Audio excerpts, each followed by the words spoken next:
Seja muito bem-vindo a mais um episódio do Desbloqueando Salesforce, um podcast onde a gente conversa sobre como desbloquear todo o potencial do Salesforce na tua empresa e aumentar os teus ganhos com isso. Se não me conhece, sou Rafael Dalla, tô aqui com o cofundador da SR, idealizadora desse podcast, Ariel Dornelles. E aí, Ariel, belezinha? E aí, Dalla, tudo certo por aí? Tudo numa boa. Lembrando que a SR é a maior consultoria de Salesforce do sul do Brasil e também a mais indicada pela própria Salesforce. Então, se tu tá pensando em implantar Salesforce, vale a pena entrar em contato com a SR. E hoje a gente vai conversar sobre um assunto bem interessante, que inclusive há pouco tempo a gente fez a SR Tech Summit, e se conversou muito sobre isso, sobre essa questão da transformação digital nas indústrias, né? O assunto de hoje é o futuro da tecnologia nas indústrias, as tendências para 2025. Boa. E ali, no evento da SR ali, me chamou muita atenção, Ariel, em como parece que as indústrias, vamos botar assim, tem aquele status de conservadorismo ainda aqui dentro do Brasil, né? E eu não sei se tu concorda, parece que realmente a gente tá precisando passar por uma transformação digital e as indústrias que não passam por essa transformação digital estão ficando um pouco atrasadas mesmo quando a gente fala sobre tecnologia, né? É um ponto, acho que a gente até discutiu isso em alguns momentos, não lembro se em outros episódios, mas é sobre, acho que até naquele de integrações, onde o quão comum é termos ainda empresas com processos muito manuais e muito arcaicos ainda. E essa é uma realidade bastante comum, assim, né, no dia a dia. E a gente vê, assim, que grandes empresas, indústrias que têm um faturamento gigantesco, eles ainda têm muitos processos via planilha, processos manuais, às vezes via papel, etc., que não estão, né, digitalizados ainda. A gente não tem todo esse benefício de integrar isso via sistemas, né.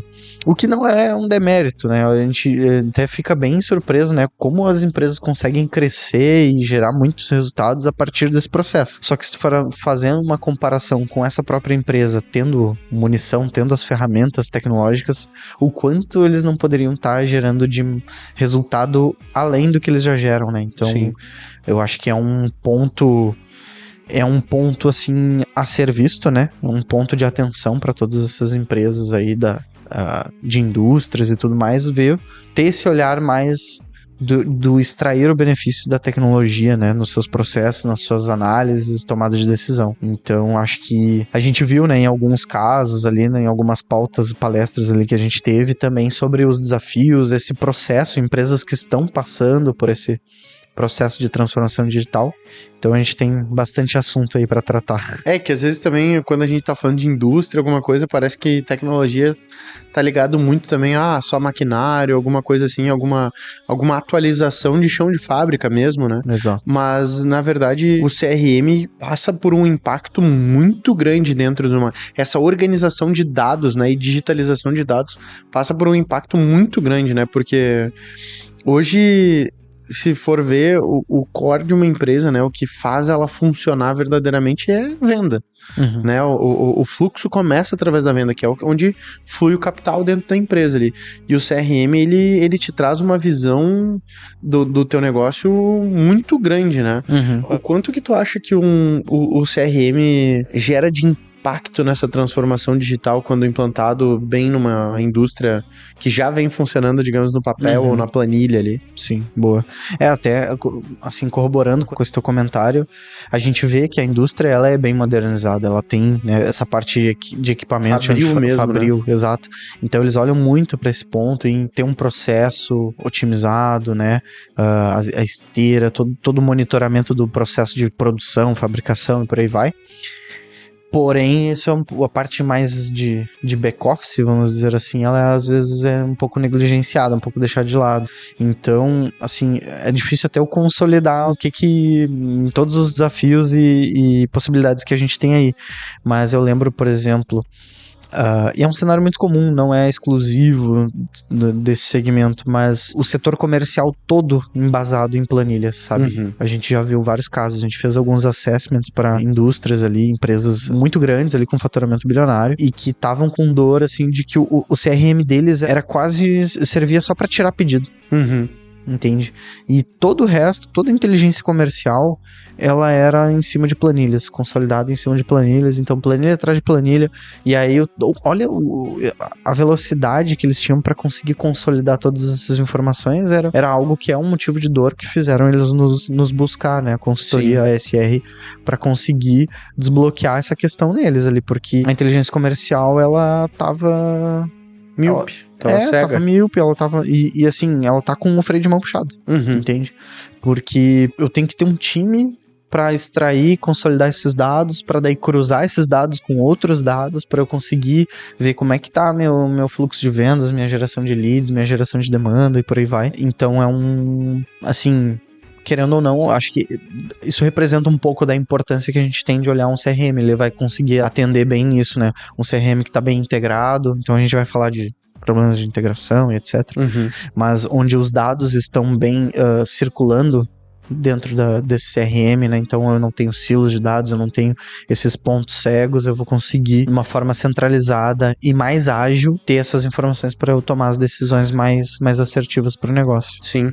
E se a gente fosse listar algumas das dificuldades da não modernização, vamos botar assim, da não transformação digital de uma indústria, quais são as principais dificuldades que normalmente vocês encontraram no meio do caminho quando vocês estão servindo como consultoria ali nessa fase de transformação digital? Assim, acho que o primeiro ponto é a gente... assim, a alta gestão ou a diretoria das empresas, elas serem normalmente, não generalizando, mas já generalizando, são pessoas que não são tão suscetíveis à modernização e à tecnologia, sabe? Então a gente vê isso, assim, que pessoas que acham que planilha nos atende bem, não tem por que eu investir num CRM, sabe? Esse tipo de coisa. Então, essa resistência a sistematizar algumas coisas que não o core deles ali, eu acho que é um dos especificamente do setor de indústria, ele é mais forte, sabe? É diferente de eu falar de uma fintech, de um banco, de uma empresa, né, financeira. O que a matéria-prima é dado, né? Tecnologia já tá na veia deles, entende? E eu vejo que isso é um gap até no perfil do profissional. São perfis profissionais diferentes. Um cara que vai atuar no setor financeiro, ele já é um cara que já tá mais modernizado, até a área de TI mesmo.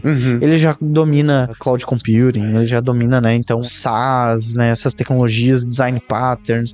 É um cara que já conhece a arquitetura entre sistemas. Eu vejo isso e não é uma generalização ou um preconceito, é uma análise mesmo que a gente vê lidando com várias empresas de indústria e várias empresas do setor financeiro, marketing, etc. A gente vê que o segmento de indústria, ele ainda... O profissional, ele inclusive as tecnologias em que ele adota, são em tecnologias um pouco mais consolidadas, que já estão há muito tempo no mercado, sabe? Então, aquele profissional que tá mexendo em VB6, tá mexendo em Delphi ainda, sabe? E aí tem muitos sistemas legados, né? Até por essa empresa, ela não tá constantemente olhando para modernização e atualização, ela vai ter muito essa questão dos sistemas legados, que também é um desafio que a gente fala muito aqui, né, de integrar esses sistemas legados. E às vezes esse profissional, ele fica, cara, esse aqui, eu domino esse sistema, eu conheço ele de cabo a rabo, e essa tecnologia, eu tô super confortável nessa tecnologia. Então a gente vê uma tendência, assim, de sistemas durarem muito tempo, assim, lá, e os profissionais também se manterem nessas áreas por muito tempo também. Então, eu vejo muito essa diferença, diferente, né, que nem eu comentei, né, falando de um desenvolvedor do banco, o cara fala de React, Node, eu tô trabalhando com Kotlin, .NET Core, Java, tecnologias que são mais do dia a dia, mais modernas, mais recentes, e em detrimento a essas outras que tem muito na indústria. Sim, e na visão, assim, de quando chega lá, de repente a diretoria, o alto escalão da indústria ali, eles são mais resistentes a essa revolução tecnológica ali dentro da empresa, mas quais são, de repente, quais são os gaps, né, os problemas, onde que eles estão perdendo dinheiro que às vezes eles não enxergam por não ter um sistema, um CRM, por exemplo, como o Salesforce, ou não ter implantado, não avançar nessa revolução aí? Cara, é muito semelhante. Tem vários exemplos diferentes. Eu já te trouxe sobre essa do comercial, né? Uhum. O setor comercial todo em cima de planilha. Eles estão nitidamente deixando o dinheiro na mesa, né? No momento em que eu tenho um CRM que só é um tirador de pedido. Eu não uso ele para estratégia de captação de leads, para conseguir entender melhor o meu público-alvo. Pra logística. Sim. Inúmeras coisas. Para inúmeras coisas. Mas assim, né? Olhando nesse cenário, é um caso. Agora, outro exemplo que eu poderia trazer teve uma outra indústria nossa, um cliente nosso, que a gente implementou o Salesforce para automatizar o processo de atendimento, né? Então eles tinham centenas e milhares de chamados, atendimentos, suportes ali, tickets de atendimento dia, onde era trafegando e-mail, trafegando às vezes até arquivo físico mesmo, documentos e etc. ali dentro da empresa. E felizmente essa empresa, né, tá se modernizando. Sim. Buscou o Salesforce, buscou a SR pra gente conseguir habilitar isso, e a gente mapeou todos esses processos de atendimento e a gente digitalizou eles. Então todos eles agora estão sendo metrificados, o que antes não era, tinha que ficar contando o documento e tal, então a gente sabe que a chance dessa metrificação tá defasada e ter erros era grande. Então agora toda a ingestão de casos é automatizada. Manda um e-mail, ele já cria o chamado dentro do CRM. Tem um fluxo lá que o próprio usuário pode gerar um ticket. Ou o próprio cliente pode também gerar a partir dos portais ali, dos canais que ele tem acesso. Sim. Ele consegue gerar esse ticket para a empresa dar o atendimento.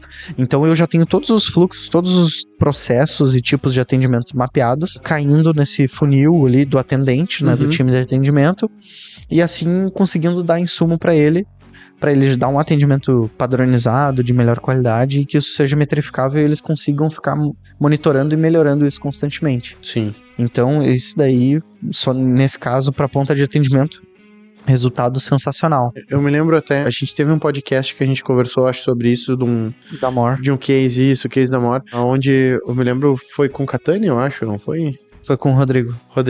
Ele trouxe que se eu não me engano, saiu de quase uma semana o tempo de atendimento de um cliente para horas. Exatamente. Em relação ao atendimento do cliente por conta dessa desmaterialização, vamos falar assim, para essa digitalização desse processo ali de atendimento do cliente. Exato. E aí, trazendo esses cases aí também, tinha daí esse que tu falou da venda, na ponta da venda ali da logística, né, com a RLT foi um ganho expressivo, muito expressivo, no sentido de que eles estavam sendo ineficientes na hora de abastecer lá os pontos, né? Pontos de venda. Então não sabiam lá qual era o nível de estoque, o histórico de pedidos daquele ponto, o quanto, né, eu preciso reabastecer ele. Então ele tinha muito desperdício de esforço, de tempo do time dele para ir lá e averiguar que o estoque do cliente já daquele ponto de atendimento tá cheio ainda, não preciso repor, né? Então tava gastando tempo, gasolina e desperdiçando a logística, né, do negócio ali. Isso. E aí o CRM, depois da implantação, eles começaram a ter essa informação, né? O CRM mesmo avisava ali pro vendedor, esse ponto aqui já tá desabastecido, provavelmente desabastecido. Vai lá e dá um cheque lá pra renovar a venda deles. Né? Exatamente. Esse tipo de inteligência pra venda é dois ganhos, na verdade, né?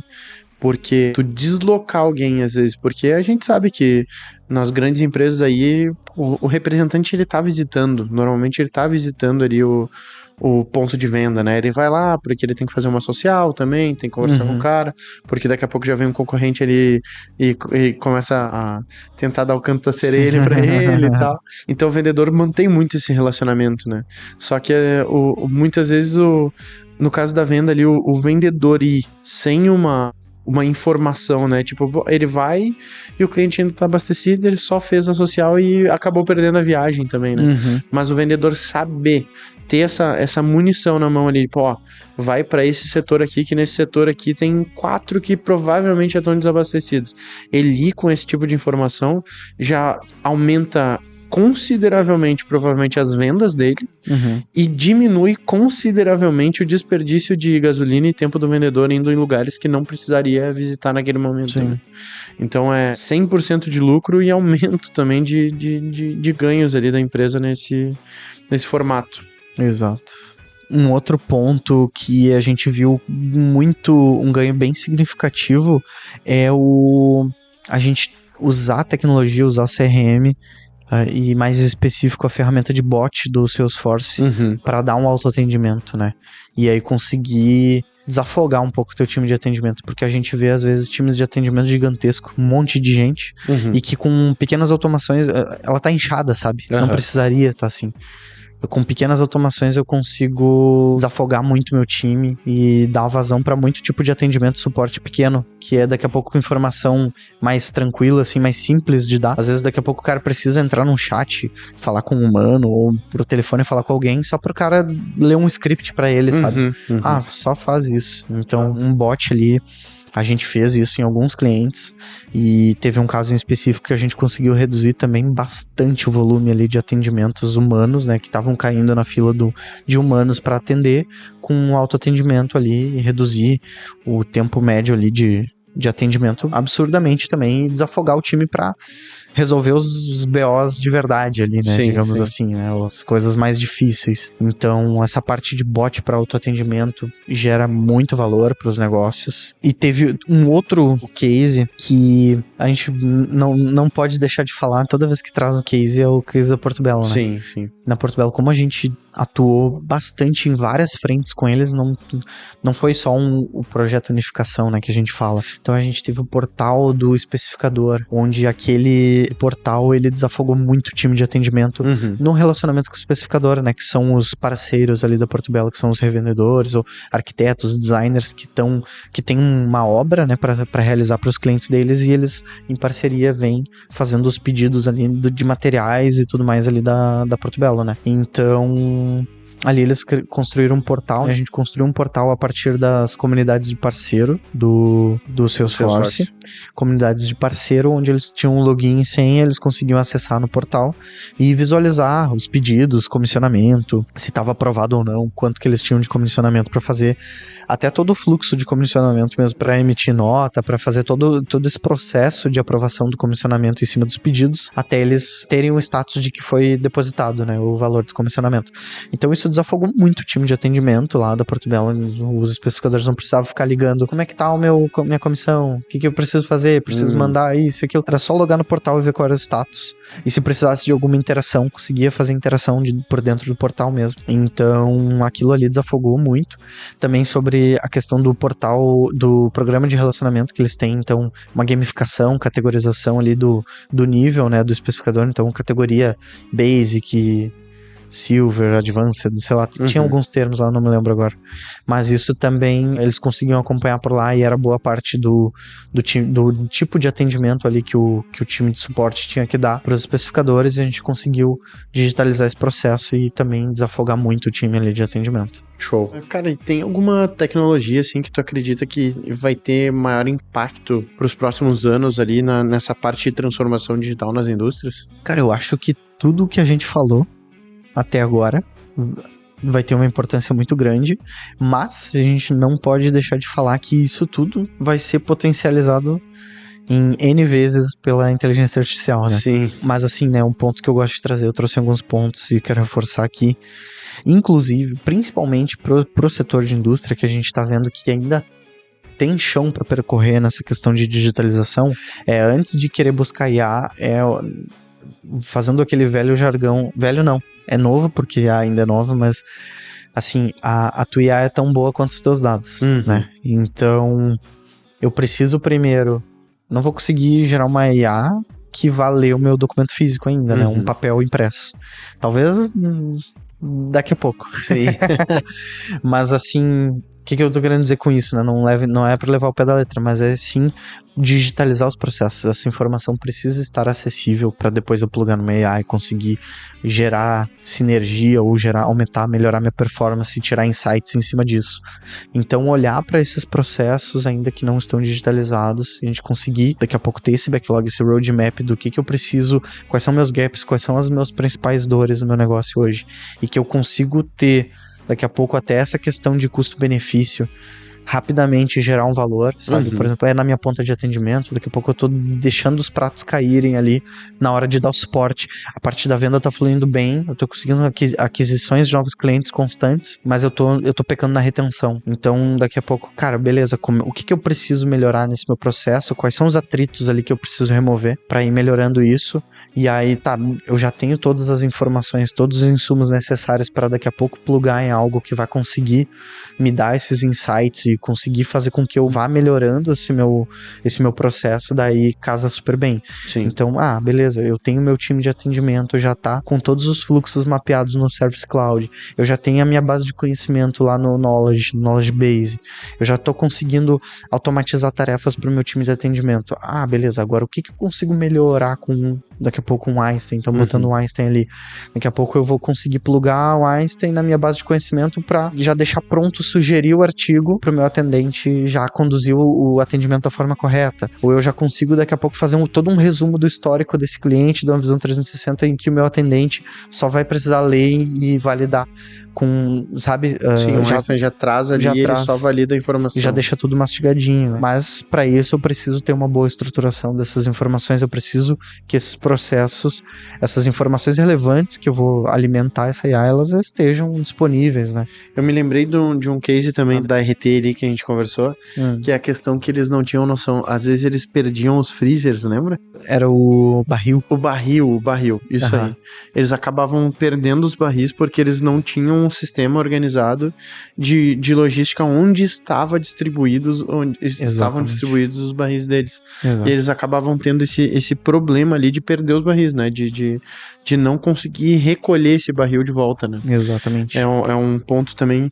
E aí isso me leva, Ariel, a um questionamento, tá? Eu tenho em minha indústria aqui, estou sentindo a necessidade dessa transformação digital, tô vendo aqui que, cara, eu preciso, pra eu me manter competitivo daqui pra frente, porque até quando a gente fez aqui o rascunho de perguntas, ele teve ali aquela pergunta que ele fez, qual é a diferença de uma indústria que teve sucesso na transformação digital pra uma que não teve? Eu até brinquei contigo, eu disse, cara, a diferença é que uma vai seguir dando lucro, a outra vai falir no meio do caminho, né? Então, tipo, essa transformação digital, ela é necessária, é o futuro, não adianta, seja agora, seja depois, quanto antes, mais lucro provavelmente tu vai ter. Ao mesmo tempo, lógico que exige um investimento, tanto financeiro quanto de desgaste psicológico da empresa para uma implantação.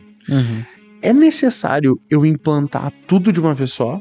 Por exemplo, cara, eu vou implantar o marketing, o service, o sales, eu vou fazer uma transformação digital no meu time de vendas, junto com o meu time de atendimento, junto com o meu time de marketing, ou não, eu posso ir fazendo aos pouquinhos isso? Se tu fizer tudo ao mesmo tempo, eu acho que é a receita de uma implosão, assim. É porque às vezes dá essa sensação, sim, né? Sim, cara, eu vou ter que transformar a minha casa inteira aqui e, cara, eu não tô pronto pra isso, sabe? Sim. Dá uma que dá um medo, uma insegurança e, cara, e se der tudo errado, né? Não. Pra mitigação, assim, de cenários adversos, vamos chamar assim, não é recomendado. Tanto que, assim, eu passei por um processo de transformação digital no banco lá, né, que a gente tinha trabalhado, um banco aqui do Rio Grande do Sul, e ele foi feito em 2 fases, né? Uma fase foi, a gente falava assim, a teoria é o Big Bang. Pensa na explosão, né? Já entendeu, né? Que era realmente, cara, vai ser uma arquitetura 2.0, sistemas novos, tal, tudo sendo substituído ao mesmo tempo. Adivinha, deu certo ou não? Não tem como dar certo.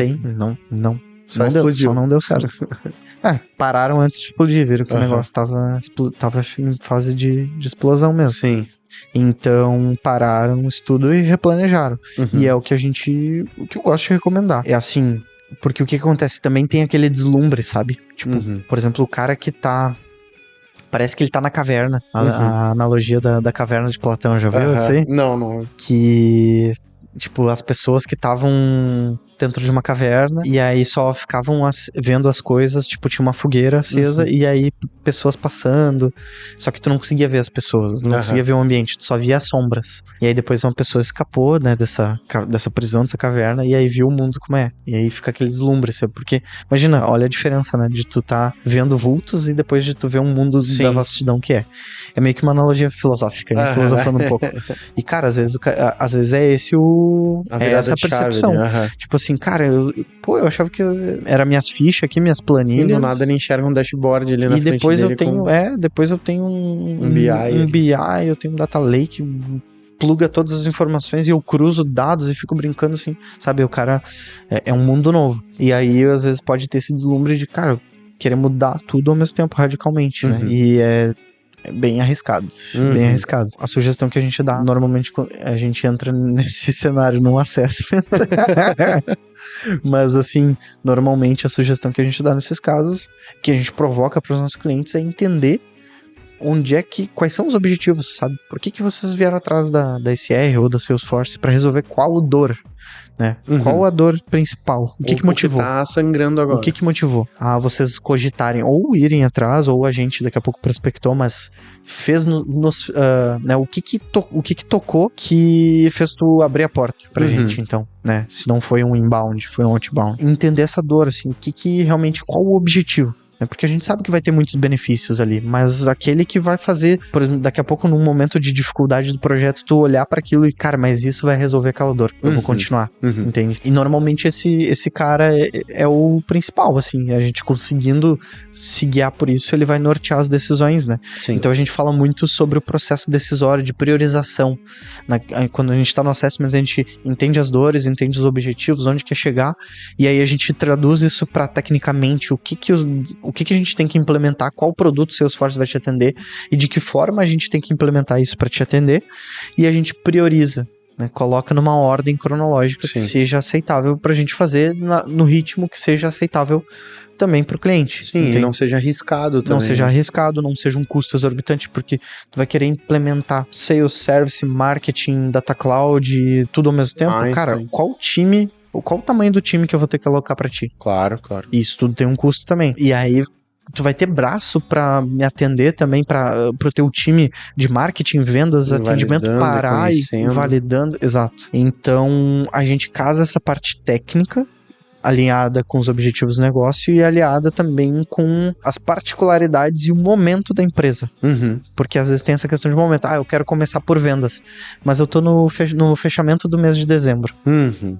Meu time aí eu olho, cara, o vendas não vai nem parar pra me em plena Black atender. Friday, entrando no Natal. Entende? E o negócio voando ali. Exato. Então tem essas questões. Beleza, eu queria fazer vendas antes, mas o momento não é propício. Vamos começar pelo atendimento. Sim. Então isso às vezes acontece. Mas é isso. A gente norteia assim, cara, qual é a principal dor? O que tá te doendo mais hoje que tu quer resolver? E aí a gente implementa e bota um cronograma, né? Tudo bem alinhadinho, essa priorização, uma ordem cronológica com datas ali, marcos de entregas, pra gente ir validando ao longo do projeto.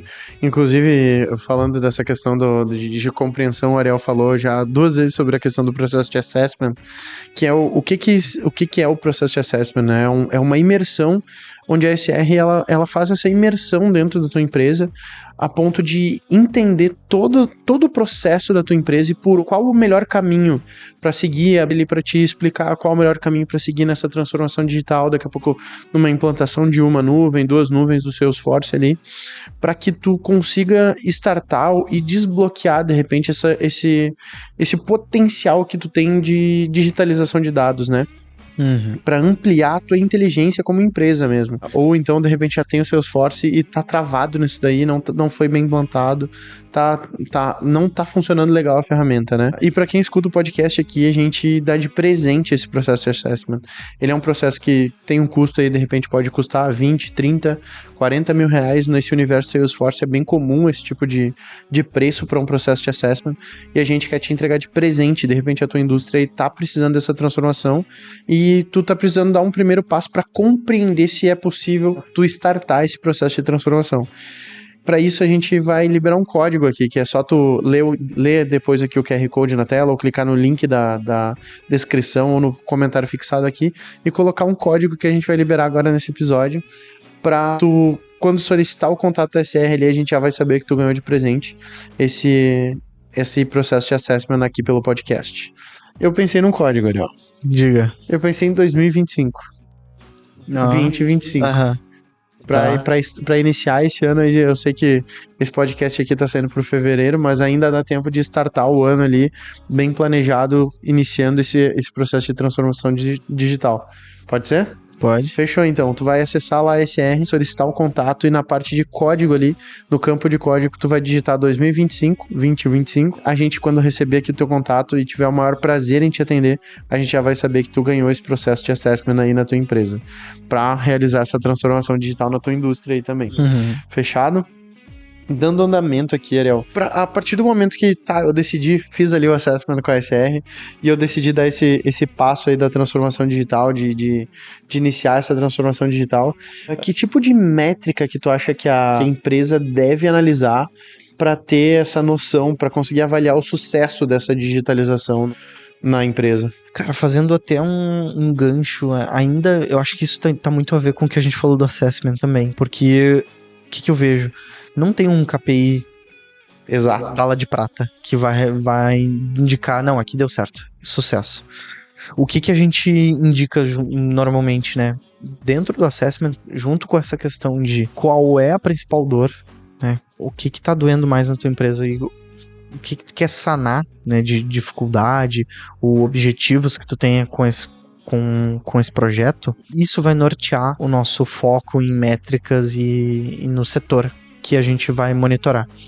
Então, que nem eu comentei, por exemplo, a gente vai focar no time de atendimento, beleza, é o teu CSAT, teu NPS, ele pode ser um indicador que a gente pode monitorar. Eu tô com crise de reputação aqui, meu NPS tá zona de crítica, risco, né? Zona de risco aqui, meu NPS. Beleza, vamos fazer ações que vão estar vinculadas à experiência e ao nível de satisfação do teu cliente com o teu trabalho, com o teu produto ou serviço, e a gente vai medir a evolução, e esse vai ser um dos KPIs importantes. No tempo de atendimento, ele impacta também, totalmente, no teu NPS, né, e na qualidade. Então, daqui a pouco, mas eu tenho um chatbot, mas o teu chatbot é tão mal feito que o Dala, quando vai navegar lá, ele tem que botar no YouTube pra cair pra um humano. A gente já falou isso algumas vezes. Então, é realmente entender toda a jornada do teu cliente, né, quando a gente fala de atendimento, não só atendimento, na venda também, na visão 360 como um todo, né? Eu ia falar da visão 360 até dessa questão de que eu tenho duas reclamações, né? O bot, quando não resolve meu problema, eu tenho que ficar burlando ele pra chegar num humano.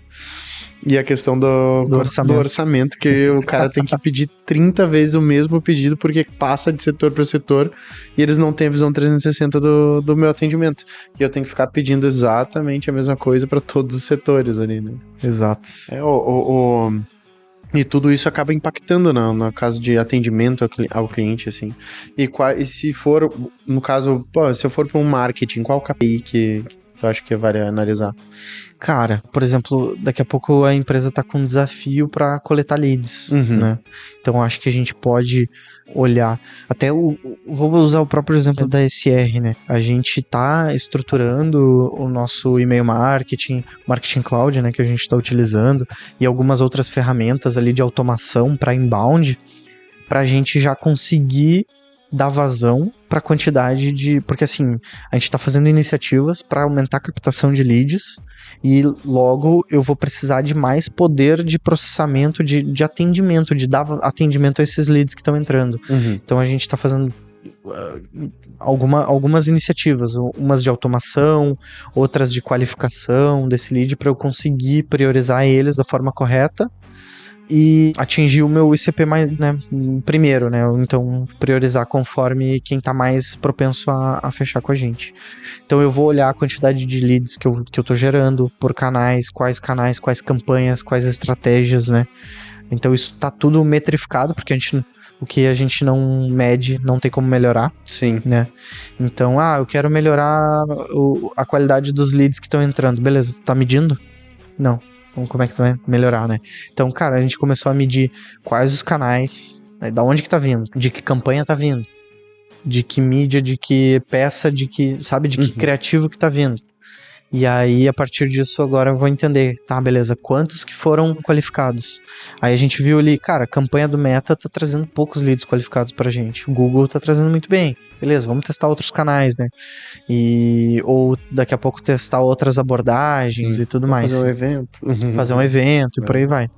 Então, a gente tá medindo tudo isso e para conseguir ter os KPIs ali das campanhas. Deu ROI, não deu ROI a campanha, né? Sim. E aí a gente vai validando. Então esse é um exemplo. Daqui a pouco, não, meu foco agora tá na conversão ali na parte no time de vendas. Cara, vamos olhar o quê? Eu tenho que medir a taxa de conversão, eu tenho que medir o número de vendas, beleza? Sim, tem que medir. Mas quais são as atividades ou marcos que compõem até eu chegar na venda? São até que nem a gente fala, tu traz bem esse exemplo, né? O corretor não tá vendendo imóvel. Tá, mas quantas captações ele fez, né? É a mesma coisa, analogia. Então, quantas prospecções fez, né? Daqui a pouco a gente gerou lista, a gente não gerou leads, tá só dependendo de leads de inbound. Sim. Então, qual é a fonte do quais lead? As atividades, qual a fonte do lead? Quais as atividades? Eu tô conseguindo executar quantas tarefas? Eu tô demorando quanto tempo para atender esse meu lead que chegou de inbound? Sim. Que nem que é bem comum de acontecer, né? Porque quando se fala de marketing numa forma bem rasa, hoje em dia, se fala em quantidade de lead, né? Aí isso, desde o início, eu conversava bastante contigo, porque no mercado imobiliário é diferente, na SR também é um pouco diferente isso. Porque se a gente for olhar do modo raso do marketing, às vezes, cara, o Meta me gera lead gera muito reais, lead. 5 lead reais, barato, bastante R$2 lead. reais. E aí o Meta me gera, sei lá, lead muito barato. Cara, tá gerando muito lead no Meta, vou tirar todo o dinheiro do Google aqui e vou botar, cara, eu vou 10 vezes mais no Meta. E aí tá gerando um monte de lixo. Tipo, tu entender qual é a fonte de conversão, né? O lead que converteu, ele veio da onde? Sim. Qual foi o passo? Aí, com uma análise básica ali da SR, e no meu caso lá do setor imobiliário, olhando ali, cara, eu prefiro dificultar a vida do lead no sentido de mais passos, mais informação, mais coisa, pra qualificar. Eu pagar mais caro por ele, mas ele converter muito mais, do que necessariamente eu ter um volume de lead, né? Sim. E às vezes, se tu não consegue ter essa visão, essa estrutura, porque às vezes o decisor, ele tá analisando dado, mas ele não tá com todos os dados na mesa, né? Captou mais lead, mais chance de venda, então bota mais dinheiro lá. Sim. Sabe? Não. É ter uma visão muito mais aprofundada ali realmente do marketing ali, Exato. da tua fonte, né? Da onde que tá vindo e quanto que tá convertendo. Sim. Tá vindo 1000 leads de lá, mas quanto se eu converti? 0. Tá vindo 10 do outro e quanto se eu converti? 5. Não vou botar mais dinheiro no de 1000, né? Vou botar no dinheiro no de 10. Exato. Cara, e pra gente se encaminhar, assim, pra quem tá assistindo o podcast aqui, fica na dúvida sobre quais são os principais desafios. Tá, eu vou implantar, então, aqui uma nuvem, pelo menos, do Salesforce. E quais são os principais desafios, assim, em relação à indústria, ou daqui a pouco tem um gerente aqui, um superintendente que tá assistindo e gostaria de entender quais são as dificuldades ali, quais são os maiores desafios nessa implantação aí pro ramo industrial. Trecnologia. Acabou a resposta. Não, assim, tecnologia. Tecnologia é o maior desafio. Só que eu vou elencar. Né? São três desafios que estão todos conectados diretamente à tecnologia. Primeiro é resistência a implementação de novas tecnologias.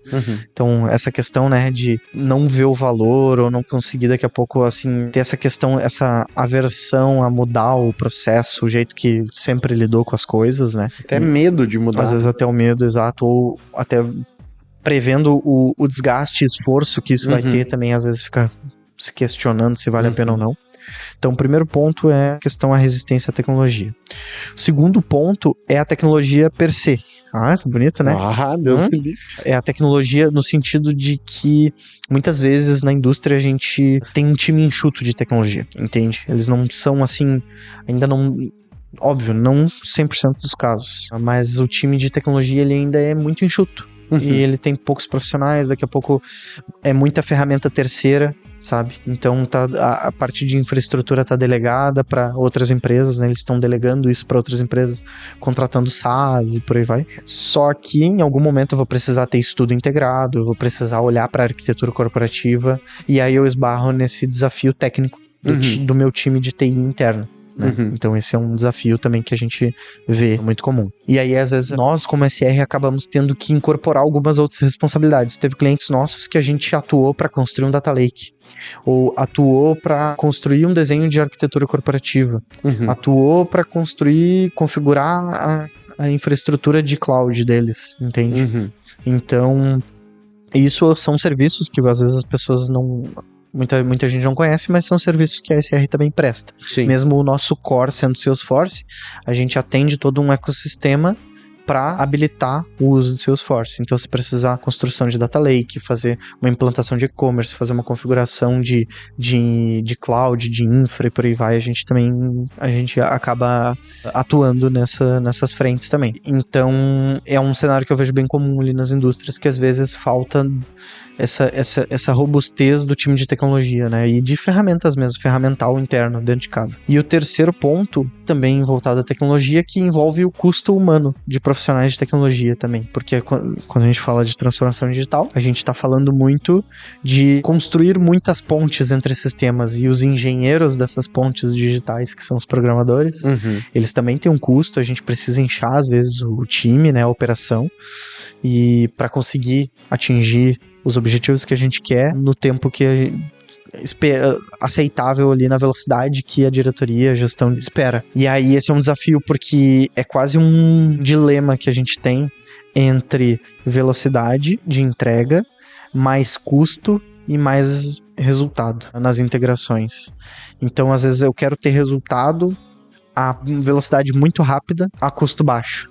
Só que eu não consigo, eu só consigo 2 desses 3, eu não consigo os 3. Sim. Entende? Então, beleza, eu quero muito rápido e gerar resultado rápido. Eu vou precisar de um time robusto e sênior para entregar.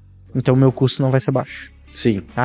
Eu quero custo baixo. Então, talvez tu não tenha tanto resultado. Daqui a pouco demore um pouco para gerar o resultado, porque eu vou botar um time semi-dedicado, vou botar um profissional mais júnior que demora um pouco mais. Sim. Ou, né, eu vou pecar na outra ponta da velocidade. Sim, daqui a pouco, então eu vou te entregar daqui a 1 ano. Então, são dilemas, e que como uma solução mágica para resolver todo esse dilema aí, uma sugestão, né, que a gente tem é a Mulisoft, que também, né, a gente falou já em outro...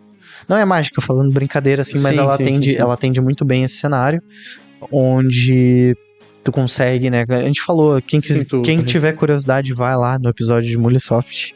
Acho que vai estar um antes desse aqui. 1 ou 2 antes. E aí tu vai entender como que a gente conseguiu entregar 16 integrações em 3 meses. Sim. Com dois profissionais, 2 desenvolvedores atuando no projeto.